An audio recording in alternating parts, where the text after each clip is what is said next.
It is that time of the week where I fire things up, yell at all the kids to get off my lawn. It's Dave 101. It's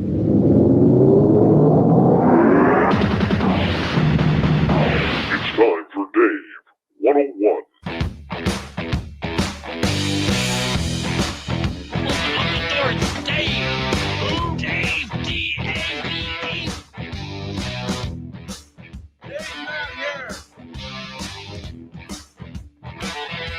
Dave's the killer! Yeah! Dave's the killer! Dave's a mess. Look, I don't want to go down this road either. And I know most of you are sick of hearing me gripe and complain about the lovely and talented efforts of our good friends at NASA when it comes to UFOs. But this time, they really grinded my gears. So they set up this panel a number of months ago claiming that they were going to spend $100,000 and bring in 14 scientists, astronauts, people of nice NDA backgrounds, and they were going to get to the root of the UFO issue within NASA. What did NASA know? What were they hiding? What is going on? You see, NASA, for over 60 years, has never really admitted they got a UFO problem. No, they've ignored the videos, the audio tapes, and their own astronauts and test pilots for decades who have claimed that when their rockets went up, whether it was Mercury, whether it was Gemini, Apollo, the shuttle program, or even now with SpaceX, that there's never been anything anomalous about what's happening. There's never been anything following what's happening. Oh, but the pilots, the astronauts, well, they tell a different story sometimes. You see, NASA should be at the front and the forefront of everything universal when it comes to space. Yet, their 14 scientists that they chose literally seem to know nothing about UFOs.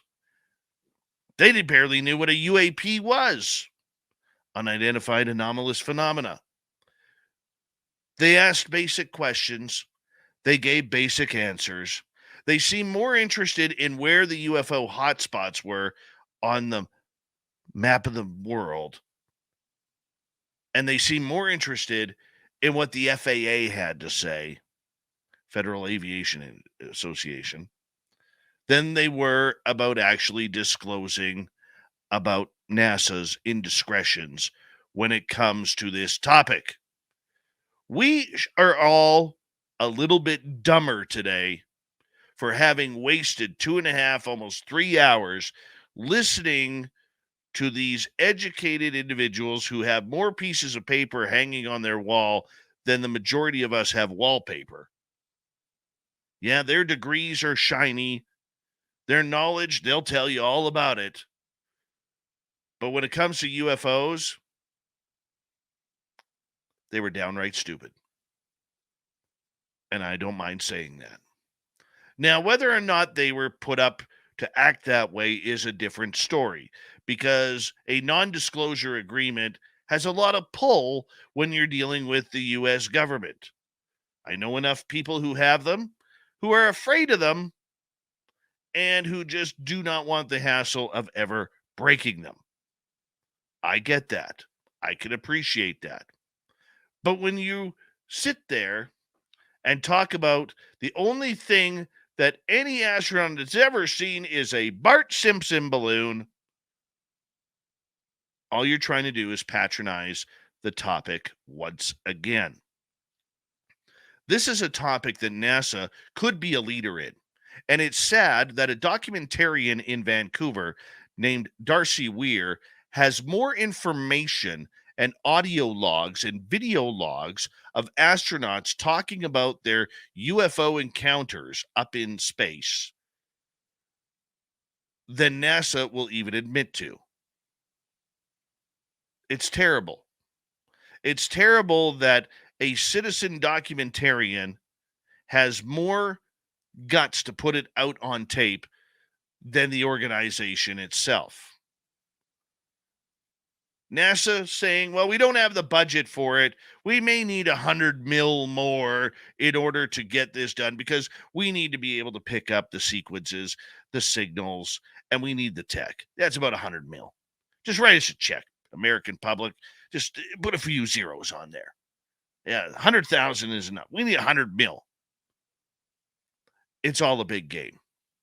And NASA played a big game. Now, why people were actually defending them and cheering them on, go NASA, on social media after yesterday's press conference is embarrassing. It really is. They dodged questions that they asked the public for. They dodged questions from members of the media. They didn't get to anything of relevance or importance towards this topic. So for anybody out there to actually support what they did outside of getting this topic back on front of the local newspapers, the national newspapers, and on the national news, which is always a good thing, they failed miserably. I give them an F. If there was a grade lower than an F, they would get that too. Look, NASA needed to be asked, what's in your closet? They have too many astronauts who have seen things. They have too many test pilots who have seen things.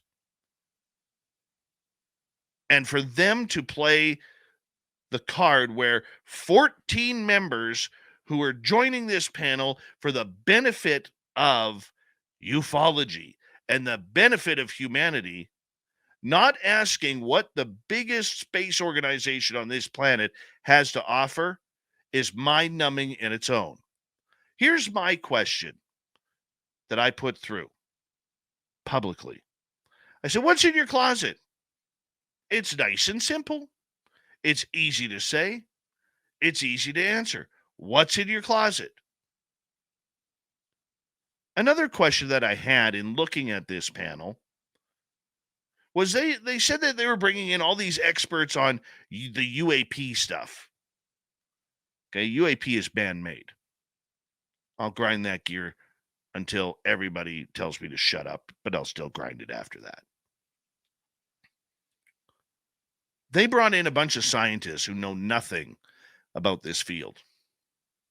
Why would they not open up the doors to members of the SCU, the Scientific Coalition of UAP Studies? Where was Gary Nolan? Where was Avi Loeb? Love them or hate them, these people at least know what UFOs are. They are searching for it. Where was Jacques Vallée? You think Jacques Vallée and Gary Nolan couldn't have made a difference on that panel? Love him or hate him, Richard Dolan, a former professor, should have been there. There's enough educated people that NASA could have chose from, but they didn't. They didn't because they want to keep the narrative quiet. You see, ladies and gentlemen who are listening, this is all about a narrative. And if you haven't figured that out yet, I feel sorry for you. They don't want to talk about this subject. They don't want to deal with this subject. That's why when they were bouncing around from the FAA to the hot spots in North America and around the world, never once were they asked, and never once did that panel of 14, whose job it was to ask NASA, where are your files? Where is your information? None of that came out. NASA came out as clean on this as they could believe. They look like they got a shiny new set of clear coat on their rockets. And anybody who's impressed with that needs to get out of this field. See, the problem that we have is we have a media who doesn't want to put pressure on this because they don't want the topic. The problem is NASA knows about that. The government knows about that. Sean Kirkpatrick from the Aero program, who blatantly said, we've got nothing out of space and we've got nothing in our oceans. He knows that as well. The cover-up is on. They are trying to make this like another Condon report, and they want everything swept back under the rug so the tinfoil hat people like you, like me, and those who have seen things, and those who just want to believe, look like fools in the public once again. They're doing a great job of it. And NASA is playing a fine role in that because they know the public is listening. They know when the public speaks that they're going to say, oh, no, we don't have anything. We've never heard anything about this. But it's out there. The information is out there. But for $100 million, they'll go study it. No, it was a sad day for ufology yesterday. It really was. We could have had so much more, but we got exactly what we expected. We got nothing. And that's the way it's going to be. So for those out there who are hailing that disclosure is right around the corner, and disclosure is coming, 2023 is the year, and Joe Biden is going to be the disclosure president because that's the way it's written. It isn't happening, people. To me, it showed that there is a giant divide between what they want to give us and what we're willing to accept. We saw things going fast to moving slow. A fighter pilot now can't tell the speed of an object, apparently, according to NASA's scientists. No, the Go Fast video allegedly debunked, where it's not going thousands of miles an hour. It is going 40 miles an hour. They did everything to break things down so the skeptics can pour on the pressure that us imbecile ufologists, we blow everything out of proportion. We blow everything out to the stars because we want to believe. And according to them, there's nothing to believe. They made, with that Go Fast video, Lou Elizondo and Chris Mellon look like fools. And they accomplished that. They accomplished what they needed. Yes, the subject got back in the mainstream media. That is always a good sign. But you know what? Every now and again, when you get a few crumbs, you got to have some milk with that. And there was no milk to wash those crumbs down. Nothing. We got nothing. We got railroaded, and that's the only way to look at it. There is no positive here. They are trying to kill ufology with this narrative. They don't want people like Grant Cameron or Science Bob or John Yost or Melinda Leslie or Richard Dolan or any of us to exist. We are burdens of a problem.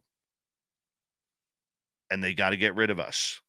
And the way they could get rid of us is by getting rid of the information. Sure, things will leak over the years. They always have. But they don't want us to know. We're the peons in all of this. We mean nothing. The only thing that we are is a pain in their butts because we won't go away. We'll keep fighting for the truth because experiencers know the truth. Experiencers know that this phenomena is happening. There's enough proof, enough evidence, enough eyewitness testimony, enough videos, enough of everything to prove that this is not a subject that will go away, even though the United States government, the military, and now NASA wants it to go that way. They're going to keep pressing, but if you think that 2023 is going to be a disclosure year, I have a beautiful bridge to sell you in the middle of the Sahara Desert.